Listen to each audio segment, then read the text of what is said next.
Bienvenue à cette entrevue que je fais avec ma mère quelques mois avant son décès. Je voulais garder en mémoire le témoignage de sa vie, que ce ne soit pas seulement dans mon cœur, mais que toutes les personnes puissent profiter de son expérience. Alors, je vous laisse en pleine entrevue avec elle. Et ma mère s'appelle Céline Gauthier. Et je vous souhaite un bon moment avec nous. Bonjour, je suis avec Céline Gauthier. C'est ma mère. Je vous la présente. C'est une fille de Saint-Adrien-de-Ham. Elle est née dans une famille de 15 enfants. Elle est la septième de la fratrie.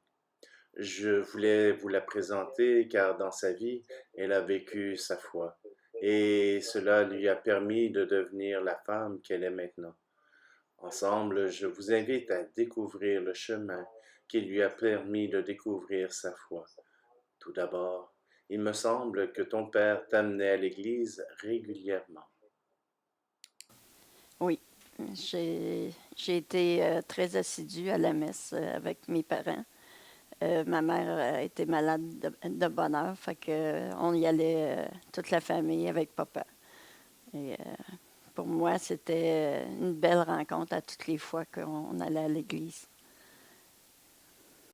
Et puis vous aviez chapelet régulièrement à genoux dans la cuisine. Oui, régulièrement, on faisait le chapelet avec la radio à tous les soirs.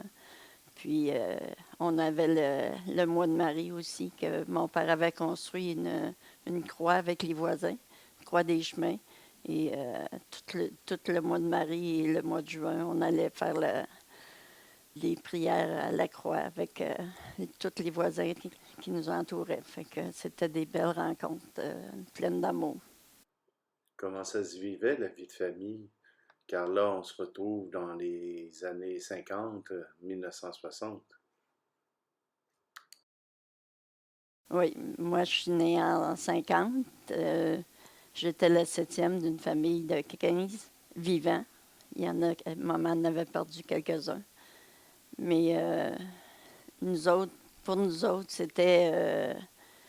on a appris le partage. On a appris l'amitié, l'écoute entre nous, puis la générosité.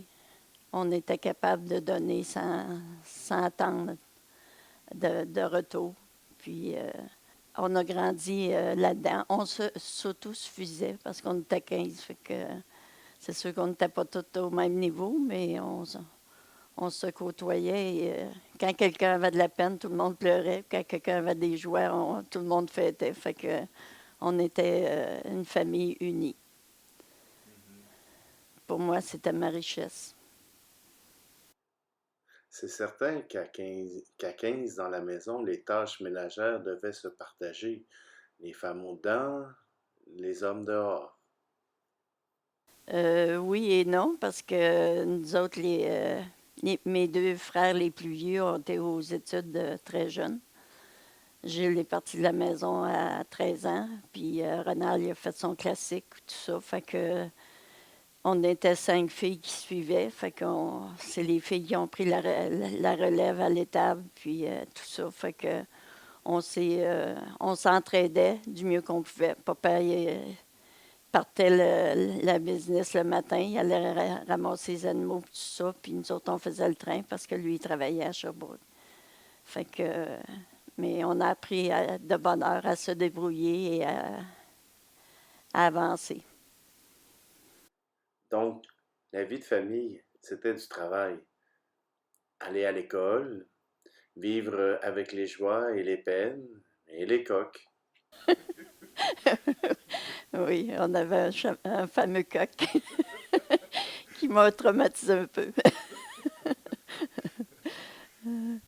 J'imagine que tu n'as pas été à l'école très longtemps. Ben, j'ai fait jusqu'à ma 9e année. Mais il y a eu une erreur du ministère. Quand j'ai fini ma 9e année, ils nous avaient envoyé les examens de la 11e année pour les 9e années. Fait qu'on s'est ramassé que il y en a deux dans la classe qui ont passé, les autres. Fait que le professeur a demandé une révision. On a eu la réponse rien qu'au mois de novembre l'année d'après. Fait que moi, dans l'été, j'avais commencé à travailler à la manufacture. Fait que je ne suis pas retournée à l'école. J'ai continué. C'est un métier que j'ai toujours aimé, puis qu'on me l'a montré comme faut. Puis j'ai toujours aimé mon métier, fait que j'ai persisté là-dedans. Alors, tu as travaillé comme couturière À partir de l'âge de 14 ans et demi, jusqu'à aujourd'hui. jusqu'à aujourd'hui, jusqu'à la COVID. C'est donc un métier qui a passé au travers de ta vie. Tu as eu l'occasion de partir quelques entreprises de couture pour aider à faire travailler quelques personnes. Oui.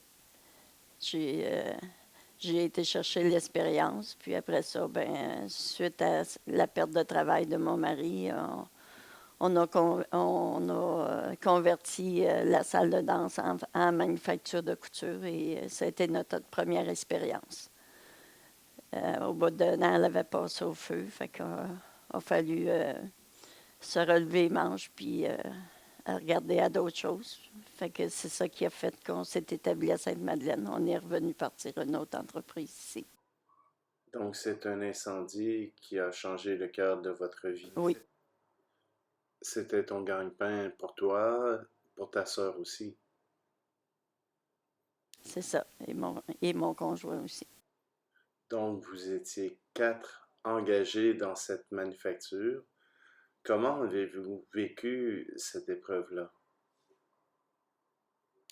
Euh, Nous autres, on avait toujours pris l'habitude de faire notre prière du soir ensemble, depuis qu'on avait décidé ça sur notre voyage de noces. Puis à tous les soirs, on faisait notre prière. Puis quand on est revenu de l'incendie, on a fait notre prière ensemble et on a dit au Seigneur qu'on lui remettait l'entreprise et toute la situation et qu'on lui faisait confiance. Puis, suite à ça, ben, ça s'est enchaîné. On a eu beaucoup d'appui des gens de la paroisse et on faisait partie du mouvement de la rencontre aussi et les gens ont été très présents pour nous. Puis, mais surtout nos quatre beaux petits-enfants. Le mouvement La Rencontre, qu'est-ce que vous pouvez me dire là-dessus? C'est, pour moi, c'était... moi, j'ai toujours eu une grande foi, puis mon mari aussi, mais la rencontre, c'est un mouvement de base qui va chercher les gens dans ce qu'ils sont, avec leurs faiblesses, puis il fait connaître la foi, parce qu'il y a beaucoup de gens qui avaient décroché dans le temps et c'est un mouvement qui redonne vie à la foi et qui nous sécurise dans ce qu'on vit. La rencontre, c'est un mouvement on appelait ça les trois, la rencontre avec toi-même, avec les autres et avec Dieu. C'était les trois ressources qu'on est allé chercher dans la rencontre. Et c'est avec ça qu'on a grandi, qu'on a avancé dans la vie. Puis, moi, la condition pour moi d'être dans la rencontre, c'est que mes enfants avaient le droit d'être avec nous autres. On a essayé de les amener régulièrement avec nous autres dans tous les événements et ça nous a fait grandir et ça les a fait grandir. Le lendemain de l'incendie, moi et mon conjoint, Jean-Denis, on était couchés puis on parlait de ce qui s'en venait puis les difficultés qu'on avait. Puis on entendait nos quatre petits bouts de choux en haut qui parlaient entre eux. Puis à un moment donné, ils ont descendu en bas, puis ils nous ont présenté leur petite banque.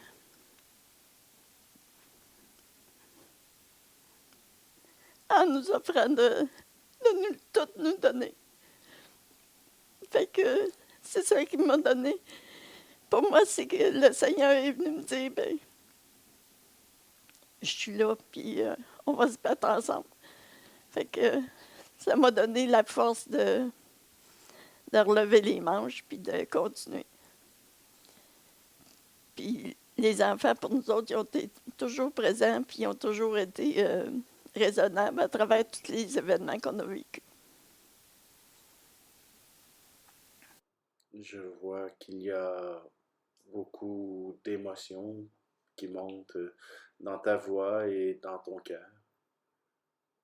Mais je crois que tu as su surmonter ces épreuves avec tes amis de la rencontre, avec ta famille, à pouvoir rebâtir et repartir malgré les épreuves. Non, C'est tout un village qui fait grandir un enfant. oui. Le- Puis les gens de la rencontre ont été très présents pour nous. Le lendemain de l'incendie, notre groupe était chez nous. Ils sont venus nous supporter. Fait que pour nous, c'était un mouvement d'amour, de cœur, puis de présence. On a construit beaucoup de choses avec le mouvement à la rencontre. On a vécu beaucoup d'étapes, mais c'était tellement riche que le Seigneur a passé. Ce mouvement-là t'a permis de t'épanouir car tu étais une fille timide, gênée. Très gêné. L'amour t'a permis de t'exposer, de partager l'amour qui t'habitait. Tu as même pris des responsabilités à l'intérieur de ce mouvement pour t'aider à grandir. Oui, oui, c'est un mouvement qui m'a. Moi, j'ai toujours dit que le mouvement à la rencontre m'avait mis au monde une deuxième fois. Dans le sens que j'étais très, très timide et fait que avec la rencontre, j'ai appris à me laisser découvrir, puis à me donner le droit d'être ce que j'étais. Parce que veux pas, il y a toujours des préjugés vu qu'on venait d'une grande famille, puis qu'on n'était pas, on n'avait pas été favorisés, puis mais pour nous autres, moi, j'ai jamais eu l'impression d'avoir manqué de rien. Nos parents ont toujours été présents, puis se sont sacrifiés beaucoup pour qu'on manque de rien. Fait que, mais la rencontre m'a permis d'être moi-même. Je pense que c'est le plus beau cadeau que la rencontre a fait pour moi, c'est que j'ai appris à être ce que mon cœur me disait, d'être Céline entièrement. Vivre ta foi t'a permis d'en témoigner, que ce soit dans les fins de semaine ou dans tes rencontres de personnes autour de toi. Tu as voulu témoigner de la foi. Tu l'as pas juste vécu. Ta paroisse, ton milieu ont pu recevoir ton témoignage de foi. Oui, oui, on a vécu beaucoup d'engagement dans la rencontre. On a commencé par être animateur après trois mois de cheminement. Puis après ça, on nous a demandé d'être régional pour la diocèse, la région d'Asbestos. Puis après ça, on a été diocésain. Puis quand notre tâche a été finie au diocèse, on a commencé à travailler sur les fins de semaine d'équipe. Les équipes de fin de semaine, excuse.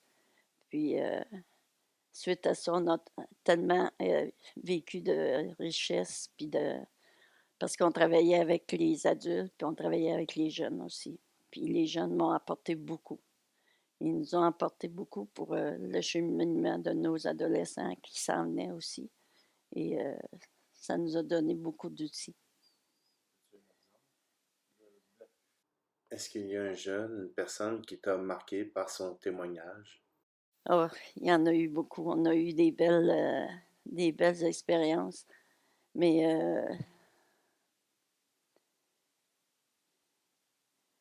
je me souviens qu'on avait un jeune, quand on est allé dans le bout de Trois-Rivières faire une fin de semaine, un jeune qui avait vécu beaucoup de difficultés, Puis on l'a accompagné, on l'a écouté comme des parents ou des grands-parents à ses yeux, à lui. Mais on a... Puis il s'est redécouvert qu'il avait le droit de se laisser aimer. Fait que souvent, c'est ça, c'est à l'adolescence, les jeunes se cherchent beaucoup et ils ne se donnent pas le droit de se laisser aimer. Fait que nous autres, notre rôle en tant que groupe parent sur la fin de semaine, c'était justement de laisser les jeunes découvrir l'amour qu'ils pouvaient aller chercher s'ils se laissaient aimer. Fait qu'on a eu beaucoup d'expériences, autant positifs que des jeunes qui nous arrivaient complètement blessés, détruits, puis qui repartaient avec de l'espérance. Fait que pour moi, c'était, je pense, une de nos plus belles expériences avec la rencontre, là. Travailler avec les jeunes. Ils ont tellement de belles richesses. Pour nous autres, en tout cas, c'était des belles fêtes de semaine, c'était des belles rencontres. Puis on les rencontre encore, puis ils sont fiers de nous revoir, puis nous autres, on est fiers de voir ce qu'ils sont devenus aujourd'hui. Je pense qu'ils n'ont pas seulement rempli leur cœur d'amour, mais ils ont beaucoup reçu de toi. Ben, c'était naturel parce que moi, j'ai toujours aimé les jeunes, puis j'ai toujours trouvé important la place qu'on devait leur donner. Tu as dit tout à l'heure que rencontrer ces jeunes t'avait aidé dans l'éducation de tes adolescentes. Oui, oui, parce que j'en ai eu deux qui ont eu un petit peu plus de difficultés à passer l'étape de l'adolescence. Il y a eu plus de révolte, puis tout ça. Et quand, quand on partageait à ça, nous autres, on était chanceux parce qu'on était un jeune couple quand on est arrivé. Puis, on partageait avec des adultes, mais quand il y avait des jeunes qui étaient parrainés, ils les envoyaient dans notre groupe. Fait qu'on a eu les témoignages des parents, comment ils vivaient leurs difficultés avec leurs enfants, et les jeunes, comment ils percevaient leurs parents dans leur situation aux autres. Fait que ça nous a donné beaucoup d'outils. Puis un soir, il y a une mère qui nous a partagé que elle avait de la misère parce que son jeune, il était rendu un peu dans la drogue, puis tout ça. Puis elle dit, je savais plus quoi faire avec. Puis elle dit là, elle dit, j'ai pris l'habitude, quand il me rentrait dedans ou qu'il me blessait, je disais, c'est pas grave, maman t'aime pareil. Elle dit, les premières fois, elle dit, il m'a reçu avec un bâton. Mais elle dit, elle l'a répété souvent, son attitude a changé. Fait que, mais à un moment donné, j'ai eu une de mes filles qui s'est révoltée beaucoup aussi. Puis elle avait de la difficulté à tout contact. Fait que j'ai commencé à lui dire cette phrase-là que la personne m'avait partagée. Fait que quand elle me blessait ou quelque chose, je lui disais, c'est pas grave, maman t'aime pareil. Euh, les premières fois, ça a été très difficile, mais à un moment donné, elle a fait une fugue, puis quand c'était le temps de revenir, elle nous a appelés. Fait que son père est allé la chercher avec son frère. Puis quelques semaines après, quand que j'ai pu jaser réellement avec elle, elle m'a partagé que si je ne lui avais pas dit cette phrase-là, elle n'aurait jamais eu le courage de revenir à la maison. Fait que c'est des outils que la rencontre nous a donnés, que nous a partagés, qui nous a fait grandir et qu'on a été capable d'être à l'écoute de nos jeunes, qui eux autres aussi vivaient des difficultés.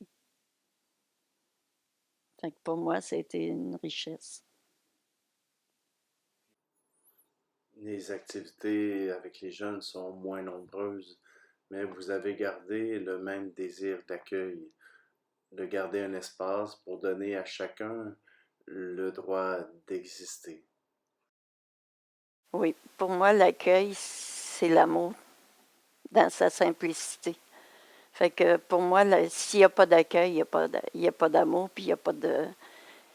Il n'y a rien qui se construit si tu n'as pas d'accueil. Si tu n'es pas capable de prendre la personne telle qu'elle est, comme elle est, euh, c'est sûr que des fois, on arrive avec des gens qui sont tout croches, qui sont toutes... mais avec l'accueil, on peut les ramener à un certain respect d'eux autres mêmes et des autres autour d'eux autres. Puis, fait que pour moi, en tout cas, moi, ma sensibilité, c'était que avant d'essayer de les enseigner ou de les... Il faut construire l'accueil. Si tu réussis l'accueil au début de la fin de semaine, tu vas réussir la fin de semaine. Fait que pour moi, ça a toujours été une priorité. Puis encore aujourd'hui, pour moi, même si mon ménage n'est pas parfait, s'il arrive quelqu'un, c'est la personne qui arrive qui est importante. Le ménage, ça, il va être encore là demain. Fait que pour moi, l'accueil, ça a toujours été une priorité pour moi. Même à la maison, vous avez vécu l'accueil. La maison fut souvent remplie de gens de toutes sortes, de tout horizon. Oui, oui, là-dessus, oui, parce qu'on a... mon mari avait un charisme pour les personnes qui étaient délaissées ou il ramassait sur le bord de la route puis il les amenait ici. Les enfants en ont vu de toutes les couleurs. Mais c'était son charisme à lui. Lui, il voyait quelqu'un dans la difficulté ou quoi que ce soit, c'était d'aller le chercher. Moi, j'étais un petit peu plus timide, mais un coup qu'ils les amenaient à la maison ou qu'ils les accueillaient, j'étais capable de faire la part des choses. Mais il nous est arrivé des petites choses avec cette attitude-là, mais ça a été bien. Ça a été enrichissant. Et maintenant, comment ça se passe avec votre famille? Vous avez quelques petits-enfants? Oui, on est choyés parce qu'on a 4 enfants, mais on a 8 petits-enfants aussi. À travers les joies comme les peines, ils sont très affectueux et très présents. Fait que nous autres, on a une fille qui a perdu son conjoint là, au mois de mai et avec 4 beaux enfants.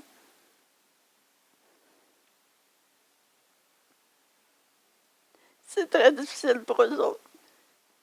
Puis pour nous autres aussi. Mais ils sont beaux. Puis ils ont été très forts pour leur père. Ils l'ont accompagné jusqu'au bout. Puis, mais tout à chacun, ils ont leur charisme, puis ils ont leur beauté. Puis on est choyés. Aujourd'hui encore, votre foi vous fait avancer, vous fait poser des gestes qui vont au-delà de ce que notre humanité nous demande.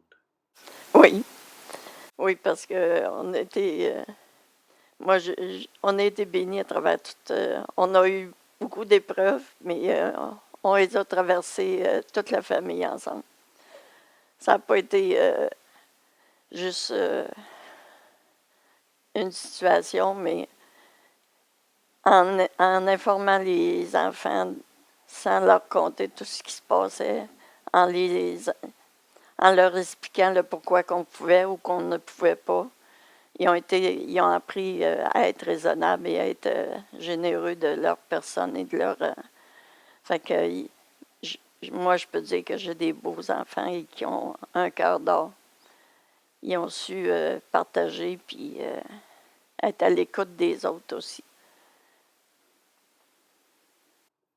Si tu avais un conseil à donner à des personnes qui sont proches de la foi, qui cherchent à grandir, quel serait, quel secret tu leur donnerais? D'accepter d'aller plus loin, d'accepter d'avancer. C'est sûr que c'est pas toujours évident, mais si on prend en tout cas, moi je faisais toujours des farces, je disais faut se lever les manches puis avancer, continuer. Mais c'est ça, le Seigneur, il nous accompagne partout, mais il faut accepter de le laisser dans notre vie. C'est que quand ça va bien, ben des fois, les gens, ils en ont plus besoin. Mais avec le Seigneur, on construit, puis la vie n'a jamais été facile, mais on a été heureux parce qu'on s'est contenté de peu, mais on a été capable d'aller toujours plus loin. Puis je le souhaite à tout à chacun d'aller chercher cette force avec Jésus, puis avec la foi, on peut construire bien des choses. Et Jésus ne l'a pas eu facile non plus, mais il a construit quelque chose de beau. Tu as appris à le connaître, ce Jésus? Oui. Et sa mère aussi. Sa mère est dans ma vie depuis que je suis toute petite. Quand je, quand je vivais de la solitude et que je me retirais des autres, c'était avec Maman Marie que je parlais. Puis ça a toujours été, ça reste toujours ça. Fait que ma richesse, c'est ça, c'est ma foi. J'ai eu la chance de pouvoir la développer puis continuer. Il y en a qui ont renoncé à ça pour construire autre chose. Je les respecte là-dedans, mais je sais qu'il leur manque quelque chose. Je te remercie beaucoup pour ton témoignage de foi. Il s'approche aussi d'un témoignage de vie. Ce témoignage nous permet de poursuivre notre vie en vivant avec notre ami Jésus. Je te remercie pour ton partage. C'est moi qui te remercie.